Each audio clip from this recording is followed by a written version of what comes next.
Pag-usapan po natin sa puntong ito mga kababayan, ito pong show na isinagawa sa Senado. Nag-failure po ang negotiation kay Senator Loren Legarda na siya ang maging Senate President, kaakibat po sa pagre-realign ng mga senador na magiging majority na naman sana ang Duterte-aligned senators. No? So 9 po ang Duterte-aligned senators, 15 po ang silent majority na pinamumunuan nila Tito Soto at Ping Lacson na nakalinya dito sa Malacanang kay Marcos Jr. at kay Romualdez na alyansa yan. At binuo nga po nila yan para tanggalan po ng kapangyarihan at influence ang mga Duterte-aligned na mga senador. Yun. So, ang negotiation that Loren Legarda will be the Senate President. Yun pong ating impormasyon na nakalap. And si Senator Jinggoy Estrada sana ay naglalayon din na maging Senate Pro Tempore o kaya parang Deputy, number 2 in the hierarchy of Senate leadership, no? Pero mukhang ang itinutulak ng negosasyon ay si Alan Peter Cayetano. So, hindi pumayag si Jinggoy, nag-walk out yata. Ang pagkakaalam natin, wala din si Bato de la Rosa. Nag-absent din ang magkapatid na Villar at hindi natuloy ang paglipat nila Senator J.B. Ejercito at ni Senator Gatchalian. So, ang nangyari, dahil walang 13 number, lucky 13 ang senators na naka-align sa Duterte political camp, si Loren Legarda po ay nahila pabalik sa silent majority. At kung makikita ninyo, they made a caucus, no, after the long break sa Senate. At yun nga, sila Tito Soto at Ping Lacson pa rin po ang nagko-control nito. And we have been informed by our informant dyan po sa Senado na tumawag ang Malacanang, lalo na si Executive Secretary Ralph Recto, upang ipasiguro na hindi po mabubuwag ang silent majority na tagapagtanggol ni Marcos at Romualdez sa Senado. So they remained 15. Hindi po nakakuha ng sapat na bilang ang nakalinyada sa Duterte political camp ng mga senador. Si Tito Soto pa rin ang Senate President. At siya pa rin po at si Ping Lacson ang nagkokontrol nitong silent majority.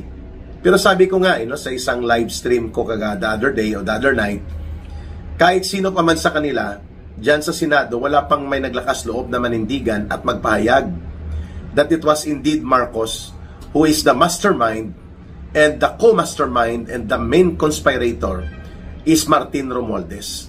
Sa lahat ng mga nangyari po na malakihan at malawakan at sistematikong pandarambong at pangungurakot sa kaban ng bayan, not just in the flood control projects anomalies. Wala pa pong naglakas loob na sabihin yan, no, mga kababayan. Hanggang kay Romualdez lang ang pitik nila. Pero pagdating kay Marcos Jr., nag-aalangan po itong mga senador. That even in the House of Representatives, they only refer to the role of Marcos na naging mahina dahil pinipirmahan niyang budget. But to point out to Marcos as the mastermind ng lahat ng kalokohan at katarantaduhang naganap na nagresulta sa malawakan at sistematikong pandarambong, wala pa pong naglakas loob maliban po kay Congressman Kiko Barsaga. Of course, we appreciate ang pagbubunyag na ginagawa ni Congressman Leandro Leveste. But he was short in pinpointing also na si Marcos talaga may pakana niyan. Also, ang pagpupuna ni Congressman Igay Erese, bakit pinipirmahan ni Marcos ang mga budget na pinapalusot nila Romualdez at ginagawa nilang kalukuhan kasama ang grupo at alipores nila kagaya ni Saldico at iba pa. But Congressman Erese did not identify categorically that Marcos is the mastermind. At si Romualdez, hindi rin niya in-identify na mastermind. Ang isa pong nagsasabi na ang kalokohang ito ay pasimuno lamang si Romualdez at sila Saldico at mga tauhan nila ay si Congressman Toby Chanco. But Congressman Toby Chanco is a loyal ally, no? Kalyado at tagapagprotekta ni Marcos Jr. yon. So, there is no point na ma-excite tayo ng todo. Mapapangalanan na ba at babanggain na ba ng new Senate leadership kung sakaling natuloy ang pagiging Senate President ni Loren Legarda? At babanggain na ba nila ang interes ni Marcos at ni Romualdez? Hindi po. Hindi po natin nakikita ang ganong pangyayari kaagad.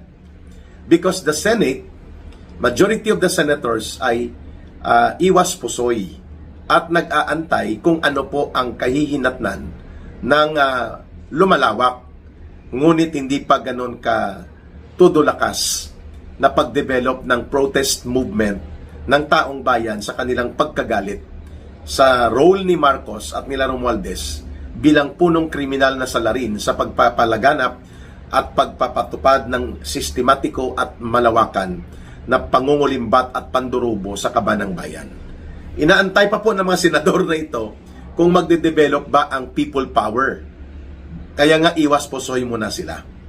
But we would like to give a clear perspective na malaking bagay din sana kung natuloy na nagkaroon ng realignment and rigudon doon sa loob ng Senado sapagkat kahit papaano po ma-mitigate o mapahina ang influensya ni Marcos at nila Romualdez sa Senado at magkakaroon ng majority position ang kahit papaano sabihin natin may semblance of real opposition in numbers ang Senado kung nag-realign sana at tumawid ng lubusan sila Loren Legarda, si JB Ejercito, si Gatchalian at ang magkapatid na Villar. Pero hindi nila ginawa ito, no? Nag-absent ang dalawa. Absent din po si Villar, Camille at Mark. Absent din si Bato de la Rosa. At hindi pa sumang-ayon din si Jinggoy na hindi siya ang magiging negotiated Senate pro tempore bilang deputy or number 2 sa kay Loren Legarda. Sakaling nagkaroon po ng totoong pag-angkin ng panibagong numero o pagbubuo ng panibagong numero ng mayoriya. Pero hindi ito nangyari. So, ililinaw natin po na nagkaroon ng negotiation sa kay Tito Soto at kay Loren Legarda na instead na mag-realign pa at bibigyang pagkakataon ang mga Duterte-aligned senators na maging majority block muli sa Senado at magiging mahirap para sa gobyerno ni Marcos ang mag-maniobra bagamat hindi frontal ang pagtindig ng mga senador na ito upang papanagutin at i-call out si Marcos sa kanyang mga pagiging punong salaring kriminal sa malawakang korupsyon na naganap sa loob ng 3 taon, malaking bagay na rin po sana kung nagkaroon ng at least semblance of balance at the Senate. Kasi ang House of Representatives po, nakita naman natin kung paano nila ginamit dyan ang pondo, poder at influence ni Marcos at Romualdez. Mahigit 200 na mga kongresista po. In fact, ang bumoto kay Kiko Barsaga was a reflection or the number that voted against Kiko Barsaga for him to be suspended in another 60 days suspension order without salaries and benefits. Ang numero ay 238 yata, mga kababayan. And most likely, yan din po ang numero na magpipirma sa impeachment against Sara Duterte. While the impeachment against Marcos na isa namang for a show, road show lang po ito, yung nangyari na yon ay basura na. Sapagkat part yun po ng script, part nila ng game book, na kunwari nagpapa-impeach kay Marcos pero ang totoong target na ipa-impeach at hatawin ng latigo ng impeachment si Sara Duterte. Para hindi makapagreklamo ang kampo ng mga Duterte at ang iba pang kritiko ay pinapa-impeach din kunwari si Marcos. Pero ayun na, diniklara na po kahapon sa House Committee on Justice na insufficient in substance. Pag insufficient in substance po, walang sapat na batayan, walang sapat na ebidensya, forma lang yon. Kaya i-dismiss na rin po yan. Ultimately sa plenary. Kung hindi mamayang hapon, next week na po yan i-dismiss. Expected, syempre, mga kababayan. Ito rin po ang ating gustong ipakita sa atin. We have to develop our own political strength as a people. Kasi po ang mga politiko, madalas po, pinaglalaroan nila ng maruming laro ng politika. Ang atin pong mga karapatan, ang ating soberenya. Subalit, hindi po na tayo makakaasa na palaging ganon na paninindigan nila ang mamamayan. Kasi ang Senado, kahit man lang siyam itong mga senador na nakalinya kay Pangulong Duterte, ang kanilang political leanings, nag-aalangan pa rin po sila na magsalita ng diretsahan that Marcos should resign.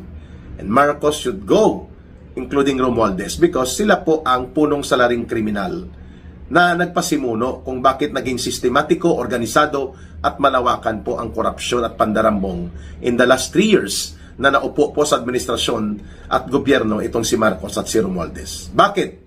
Bakit sila nag-aalangan? Sapagkat may mga bagahe po ang ilan sa kanila. For example, ang magkapatid na Villar, alam natin na po na may corporate fraud cases na inireklamo ngayon laban sa mga Villar at posibleng maapektuhan ng seryoso ang kanilang business empire, ang kaharian ng negosyo nila.